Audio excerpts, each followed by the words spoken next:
Hi friends, welcome back. I hope you are doing fantastic. In today's video, I am going to be showing you my no-build Jeep sleep setup. I'm going on a road trip, as you know, and I will be sleeping in the Jeep. So today I'm going to show you my no-build setup. Let's do it. So the first thing that I want to talk about is my bed. It is about a 6-inch thick mattress that was a mattress, like a bed mattress, that had a cover on it that was removable. So I just unzipped it and then I cut it to fit into my Jeep. I cut a notch out so that it slides way up into the front seats so that I can lay here extended nice and comfortably. And the reason I sleep with my head towards the tailgate is because I'm pretty tall and it gives me much more leg room. So as you can see, I'm totally stretched out and I have lots of room to be comfortable.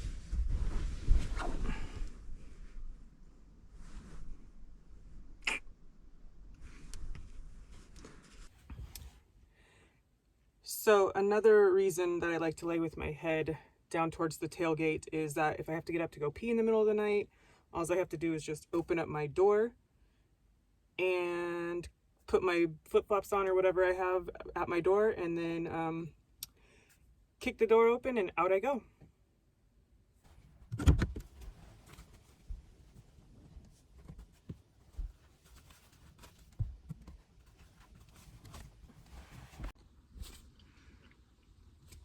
One thing I do want to talk about is this little thing here. They go hand in hand. If you are a girl, I definitely recommend getting one of these. They go by all kinds of names, but basically it's a little funnel that you can pee in standing up. And I know it might sound gross or weird or strange, but I'm going to tell you right now, this thing has literally become a lifesaver for me. When I get up in the middle of the night, I don't have to go find a place to pop and squat. I just pull out my little peer and I pee.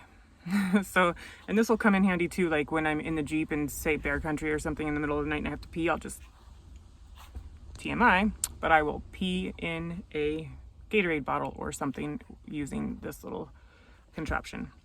So there's that. So the second thing that I want to talk about is my camp kitchen, if you will, where I'm going to keep all my kitchen supplies, and I will show you that now. So this might not be ideal for most people, but for me, this is what I am going with, because I didn't know what else to use. But I will show you some of the things that I have in here. Yeah, this is where I'm going to store my canned goods, my cooking equipment, coffee cups, napkins, toilet paper, things like that are going to be stored in this bin. I have my table here, and then I'm going to bring also a small table.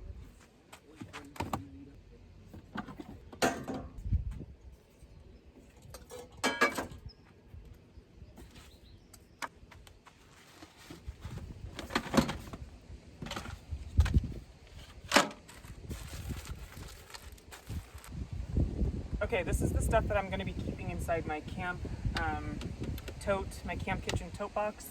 Let's just go over a few things really quick. I won't go over it too much in detail because it's obviously pretty obvious what it is, but lighter is important. I'm going to take 2 stoves with me. I'm going to take this dual burner stove. I'm going to take one of the little stoves that you put on here, which is locked away inside this pot.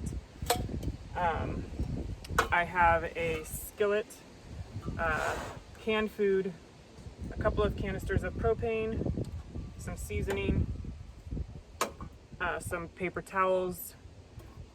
This is like another pot, for boiling water for when I make my coffee, and put it in my beautiful pour over coffee mug that my beautiful friend made for me specifically for this trip.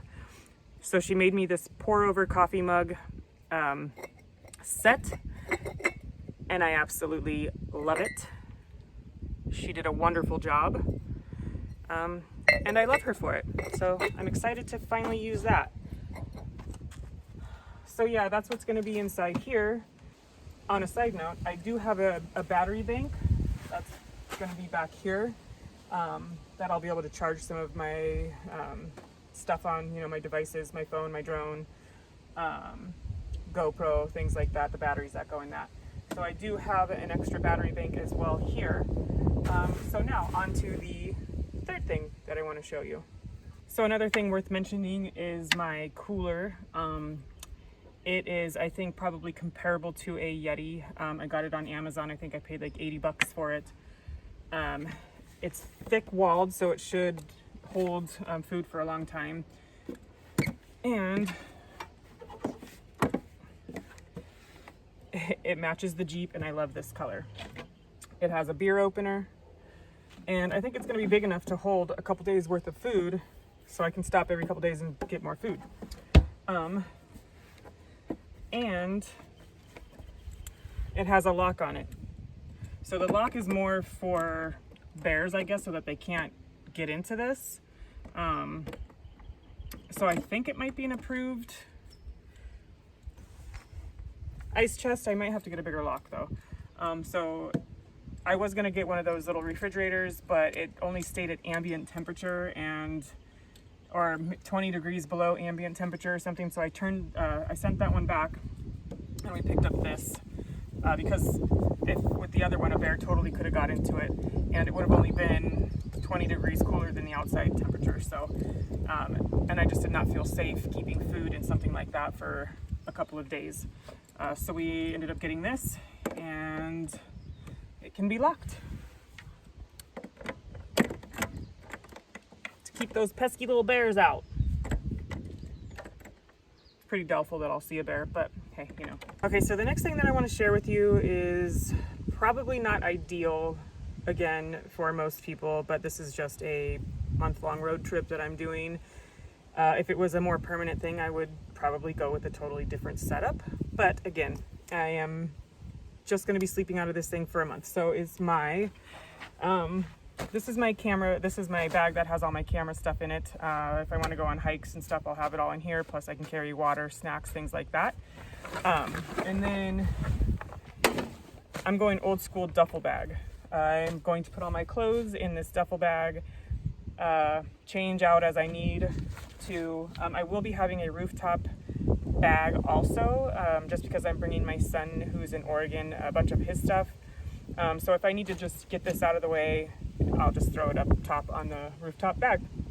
But yeah, I'm just easy. If I was going more permanent, I would not go this route. The fourth thing that I want to share with you, I'm kind of excited about. So here we go. Okay, so the next thing that I want to show you are my Reflectix window covers. They definitely are not perfect by any means, but I am still quite pleased with them. This one over here that's showing light through, I kind of bent it a little bit. So I'm going to probably put little pieces of Velcro on these two back windows like I did the other back windows. But let me show you my window covers. So this one here is the tailgate. Yeah, I didn't judge or measure that very well over there, but that's okay. There is a piece of Velcro up top and down below holding that in. Over here, I have, as you can see here, I have Velcro holding this one in and this one in. This is the one that I kind of bent a little bit, so I'm probably gonna get some Velcro to Velcro those in, but this is what it should look like over here. And then, that one just needs to be tucked in a little bit better, but there's that one, and then my front one. So for all intents and purposes, it should do its job, keeping people really from looking in. Like if they wanted to look in, they'd have to kind of climb on my back tire or whatnot. So I'm not too concerned with the holes over there.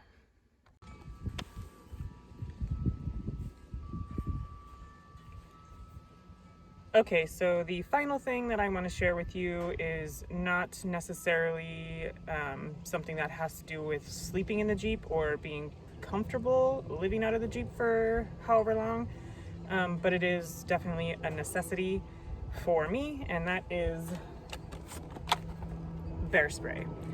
I'm going into bear country, and I thought that it was better safe than sorry to just buy this as opposed to rent it. I guess that you can rent it from parks, but I just paid the $40 for it at Big Five, and it's mine, so I don't have to rent it. I think it's like, I don't know, $8 to $10 or something to rent it. So that is the fifth thing for what is important to me on this road trip that I'm doing. Tell me what you would do differently. I know the things that I have going on is not necessarily ideal for most people, but I think it will work for me. So yeah, let me know what you would do differently. If you have any suggestions, I'd love to hear it all. So yeah, thanks for watching, and I'll see you on the trail.